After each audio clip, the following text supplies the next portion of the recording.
ఈనాటి ఆరోగ్యమే మహాభాగ్యం కార్యక్రమానికి స్వాగతం సుస్వాగతం. ఆహారపు అలవాట్లలో క్రమేపీ వచ్చిన కొన్ని మార్పులు చూద్దాం. సర్వరోగ నివారణి పేరుతో ఎప్పుడో 25 సంవత్సరాల క్రితం ఆయిల్ పుల్లింగ్ అని వచ్చింది. పొద్దున్న ఎవరికి ఫోన్ చేసినా మా ఆయన ఆయిల్ పుల్లింగ్ చేస్తున్నాడు అనేవాళ్ళు. అది ఆగిపోయింది. తర్వాత నీళ్లరాజు వచ్చాడు. కుండలు కుండలు నీళ్లు తాగితే రోగాలు మాయం అన్నాడు. అది పోయింది.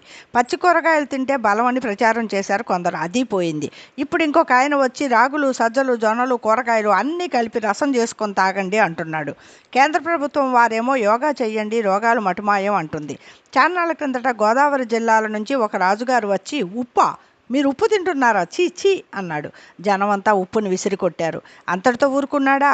నూనె, నెయ్య, మీరంతా నూనె తాగుతున్నారా, నెయ్యి తింటున్నారా? సరే అని జనమంతా నూనె డబ్బాలకి సెలవిచ్చి చుక్క నూనెతో తాలింపులు మొదలుపెట్టారు. ఒకానొక మంచి రోజున కృష్ణానది ప్రక్కన మంచి స్థలంలో ప్రకృతి ఆహారాశ్రమం అని ఒకటి మొదలైంది. ప్రజలకు ఉప్పు నూనె లేని వంటలతో 3 పచ్చి కూర ముక్కలు 6 ఆకుకూర రసాలతో నిత్యనూతనంగా విలసిల్లుతుంది.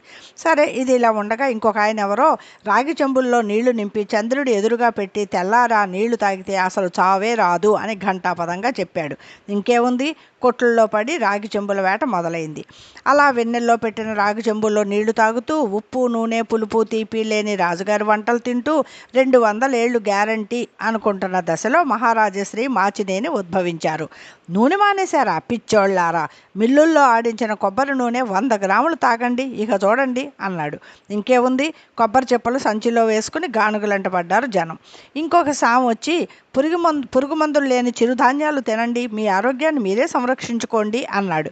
ఇంకేముంది, కర్నూలు సోనా బియ్యం అన్నం తినడానికి బదులు సామలున్నాయా, అరికలున్నాయా, సొజ్జలున్నాయా అని షాపులంట పరుగులు తీస్తున్నారు.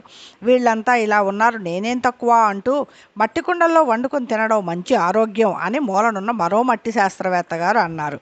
చెయ్యాల్సింది చేయకుండా ఎంతకాలమని వాళ్ళు చెప్పారని వీళ్ళు చెప్పారని ఆరోగ్యం కోసం చెంబులేసుకుని సంచులేసుకుని పరిగెడతారు. ఇకనైనా పరుగులాపి ప్రశాంతంగా జీవించండి. మన పూర్వీకులు అన్నీ తిని చక్కగా పని చేసుకున్నారు. మనం మాత్రం పని మాని ఇలాంటి వాటి వెనుక గంతులేస్తున్నాం. నిజం గ్రహించరా నలుడా. ఈ కార్యక్రమం ఇంతటితో సమాప్తం. మూలం ఒక వాట్సాప్ మెసేజ్. వాచకం బాలమ్మ.